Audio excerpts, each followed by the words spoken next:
Shri advocate P Krishnadas നേരത്തെ ബാബു പോൾ സാറിൻ്റെ നേതൃത്വത്തിൽ ഇവിടെ ഒരു കമ്മീഷൻ ഉണ്ടായിരുന്നു. അന്ന് ആ കമ്മീഷൻ പല കാര്യങ്ങളും കൃത്യമായി സമഗ്രമായ റിപ്പോർട്ട് തയ്യാറാക്കി. പക്ഷേ അത് മുന്നോട്ട് പോയില്ല. കമ്മീഷൻ ഇപ്പോൾ തന്നെ മുന്നിലുണ്ട്. ഇപ്പോൾ പുതിയ കമ്മീഷൻ വരുമെന്ന് മുഖ്യമന്ത്രി പറയുന്നു. ഇവിടെ നേരത്തെ സൂചിപ്പിച്ചതുപോലെ നഗര കേന്ദ്രീകൃതമായ വികസനം ഉണ്ടാകണം, മൂവാറ്റുപുഴയ്ക്ക് കിട്ടേണ്ടത് പൂർണ്ണമായും കിട്ടണം. പക്ഷേ പ്രതികാര ബുദ്ധിയോടെയുള്ള ചില കാര്യങ്ങൾ നടന്നു എന്നുള്ളതും ഇവിടെ പറയുകയുണ്ട്. രാഷ്ട്രീയമായുള്ള പ്രശ്നങ്ങൾ വരാതിരിക്കുന്നതിനേക്കാൾ നല്ലത് സമഗ്രമായ ചർച്ചയാണെങ്കിൽ പോലും അതിലും ഒരു രാഷ്ട്രീയം കടന്നു വരുന്നുണ്ട്. താങ്കൾ എങ്ങനെയാണ് ഈ വിഷയത്തെ കാണുന്നത്? വ്യാവസായിക ജില്ലയോട് ചേർന്നിരിക്കാൻ ഒരു വശത്ത് ഇഷ്ടപ്പെടുന്നവർ, മറുവശത്ത് കാർഷിക മേഖലയെ തന്നെ തുടരാൻ ഇഷ്ടപ്പെടുന്നവർ.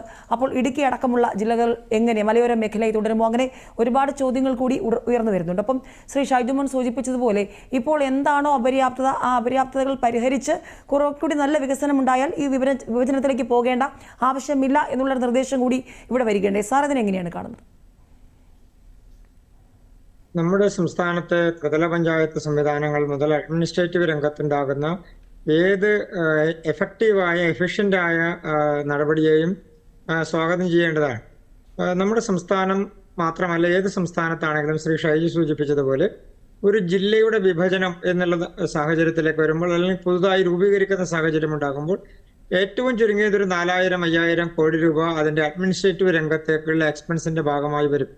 നമ്മുടെ സംസ്ഥാനത്തിന് ഒരു ജില്ലയാണെങ്കിലും 2 ജില്ലയാണെങ്കിലും 3 ജില്ലയാണെങ്കിലും അത് വിഭജിക്കുന്ന സാഹചര്യം ഉണ്ടാകുമ്പോൾ അതിന് ഈ സംസ്ഥാനത്തിന്റെ ഫൈനാൻഷ്യൽ സ്റ്റാറ്റസ് സിറ്റുവേഷൻ അതിന് യോജിച്ചതാണോ, അത് അംഗീകരിക്കാൻ കഴിയുന്നതാണോ? കാരണം ഓണത്തിന് പോലും സാധാരണക്കാർക്ക് പെൻഷൻ കൊടുക്കാനും അതുപോലെ തന്നെ നിത്യനിദാന ചെലവുകൾ നടത്താനും 2200 കോടി രൂപ കടമെടുക്കുന്നു എന്ന് പറയുന്നൊരു സംസ്ഥാനമാണ് കേരളം. കഴിഞ്ഞ 10 വർഷക്കാലം കൊണ്ട് നമ്മുടെ സാമ്പത്തിക മേഖല മുഴുവൻ തന്നെ കടമെടുപ്പിന്റെ ഭാഗമായി നിലനിൽക്കുന്നു എന്ന് ഈ ഗവൺമെന്റ് തന്നെ തുടക്കത്തിൽ പറഞ്ഞിട്ടുള്ളത്. അപ്പൊ നമ്മുടെ സംസ്ഥാനത്തിന്റെ സാമ്പത്തിക സ്ഥിതി അതിന് യോജിച്ചതാണോ എന്നുള്ളത് സർക്കാരിനെ സംബന്ധിച്ച് പരിശോധിക്കേണ്ടതാണ്. മറ്റൊന്ന്, എല്ലാ വിഭാഗം ആളുകളെയും ചർച്ച നടത്തി വിശ്വാസത്തിലെടുത്ത് മുന്നോട്ട് പോകണം എന്നുള്ളതൊരു പ്രധാനപ്പെട്ട കാര്യമാണ്. അതിന്റെ പ്രധാനപ്പെട്ട ഒരു കാരണം ഞാൻ ചൂണ്ടിക്കാണിക്കുന്നത്, കേരളത്തിലെ ചില ജില്ലകൾ, ഞാൻ ജില്ലകളുടെ പേര് പറയാൻ ആഗ്രഹിക്കുന്നില്ല, ചില ജില്ലകളുടെ രൂപീകരണം ഉണ്ടായപ്പോൾ അത് സാമുദായിക അടിസ്ഥാനത്തിൽ, സാമൂഹിക അടിസ്ഥാനത്തിലുള്ള വിഭജനത്തിന്റെയും ചില കാഴ്ചപ്പാടുകളുടെയും ചില പരിഗണനകളുടെയും എല്ലാം അടിസ്ഥാനത്തിലാണ് എന്നൊരു വാദഗതി ആ കാലഘട്ടത്തിൽ ഉണ്ടായിരുന്നു. ഇപ്പോഴും അത് ഏകദേശം സജീവമായി തന്നെ നിലനിൽക്കുകയാണ്. അതേ വാദഗതി തന്നെ നിലനിൽക്കുക.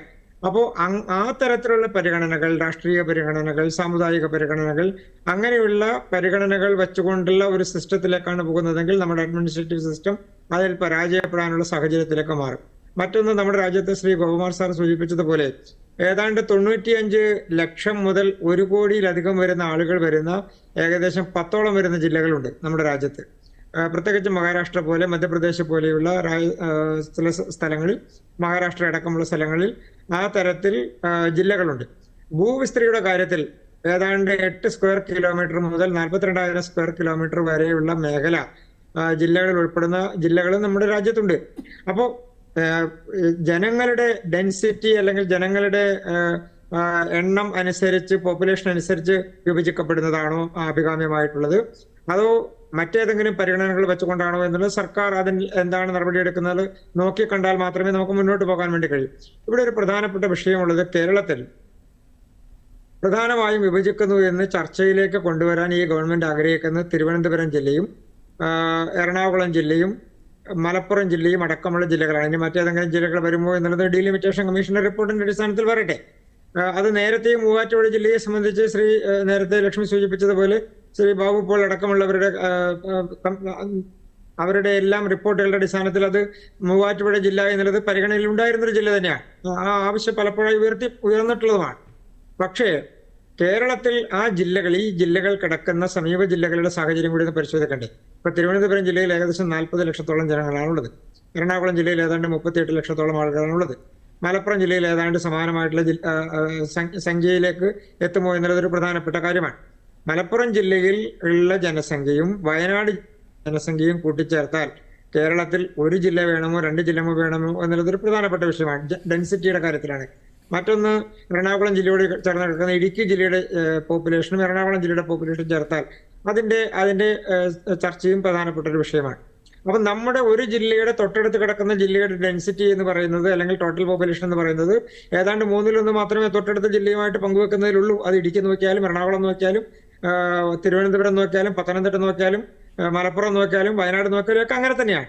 അപ്പൊ നമ്മൾ ഡെൻസിറ്റിയുടെ അടിസ്ഥാനത്തിലോ അഡ്മിനിസ്ട്രേറ്റീവ് എഫിഷ്യൻസിയുടെ അടിസ്ഥാനത്തിലോ അതിനെ പരിഗണിക്കേണ്ടതുണ്ടോ എന്നുള്ളത് ഒരു പ്രധാനപ്പെട്ട കാര്യമാണ്. അതിനർത്ഥം നമ്മുടെ ജില്ലകളുടെ രൂപീകരിക്കുന്നതിനെ സംബന്ധിച്ചുള്ള ചർച്ചകൾക്ക് ഏതെങ്കിലും ഒരു നെഗറ്റീവ് ഒപ്പീനിയൻ എന്നുള്ള നിലക്കല്ല, അത് മുന്നോട്ട് കൊണ്ടുപോകുന്നത് എഫക്റ്റീവായി തന്നെ നടപ്പാക്കാൻ കഴിയുമെങ്കിൽ അഡ്മിനിസ്ട്രേറ്റീവ് രംഗത്ത് വലിയ വലിയ മാറ്റങ്ങൾ ഉണ്ടാക്കാൻ കഴിയുന്നതാണ് ആ മേഖലകൾ കേന്ദ്രീകരിച്ചുകൊണ്ട്. പക്ഷെ അതേസമയം തന്നെ അടിയന്തരമായി ഈ സംസ്ഥാന ഗവൺമെന്റിന് അതിന്റെ സാമ്പത്തിക ബാധ്യതയും നടപടികളും പരിഹരിക്കാൻ കഴിയുന്നതാണോ? കാരണം ഒരു സംസ്ഥാനത്തിന്റെ ഒരു ജില്ല രൂപീകരിക്കപ്പെടുന്ന സാഹചര്യം ഉണ്ടായാൽ ഏകദേശം 65 ഡിപ്പാർട്ട്മെന്റുകൾക്കാണ് ജില്ലാ ഹെഡ്ക്വാർട്ടേഴ്സുകൾ വേണ്ടത്. അത് ഏത് ജില്ല രൂപീകരിക്കപ്പെട്ടാൽ അത് സെൻട്രൽ അഡ്മിനിസ്ട്രേഷൻ മുതൽ താഴോട്ടുള്ള ഏതാണ്ട് എല്ലാ സിസ്റ്റത്തിനും അങ്ങനെ തന്നെയാണ്. അതുപോലെ തന്നെ നമ്മുടെ എല്ലാ മേഖലകളിലും ആ ജില്ലയുമായി കേന്ദ്രീകരിച്ചുകൊണ്ട് വരുന്ന അഡ്മിനിസ്ട്രേറ്റീവ് എക്സ്പെൻസ് എന്ന് പറയുന്നത് വേറൊരു തരത്തിലേക്കാണ് വരിക. അപ്പൊ അതിന് ഈ സംസ്ഥാനത്തിന് ഇപ്പോൾ വഹിക്കാൻ കഴിയുന്നതാണോ? അതൊരു രാഷ്ട്രീയ താല്പര്യത്തിന്റെ അടിസ്ഥാനത്തിലോ സാമൂഹിക താല്പര്യത്തിന്റെ അടിസ്ഥാനത്തിലോ ആണെങ്കിൽ അത് ചർച്ച ചെയ്യപ്പെടേണ്ട വിഷയമാണ് എന്നുള്ളതാണ് എന്റെ പൊതുവായിട്ടുള്ള അഭിപ്രായം. കാരണം ചർച്ചകൾ കൂടാതെ ആ തരത്തിലുള്ള നടപടികളിലേക്ക് മറ്റേതെങ്കിലും പരിഗണനകൾ വെച്ച് സർക്കാർ പോയാൽ വലിയ ബാധ്യതയും ഇപ്പോഴുള്ള സാമ്പത്തിക ക്രമത്തിൽ നിന്ന് വലിയ പിന്നോട്ടുള്ള പോക്കുമായിരിക്കും അത് എന്നുള്ള കാര്യത്തിൽ സംശയമില്ല. എന്തായാലും ഒരു പുതിയ ജില്ല എന്നുള്ളതോ ഒരു പുതിയ സംവിധാനം എന്നുള്ളതോ ചർച്ച ചെയ്യുന്നതിലും പ്രത്യേകിച്ച് സമൂഹത്തിലെ എല്ലാ വിഭാഗങ്ങളുമായി ചർച്ച ചെയ്തുകൊണ്ട് തീരുമാനിക്കുന്നതിലും യാതൊരു തെറ്റും കാണേണ്ടതില്ല.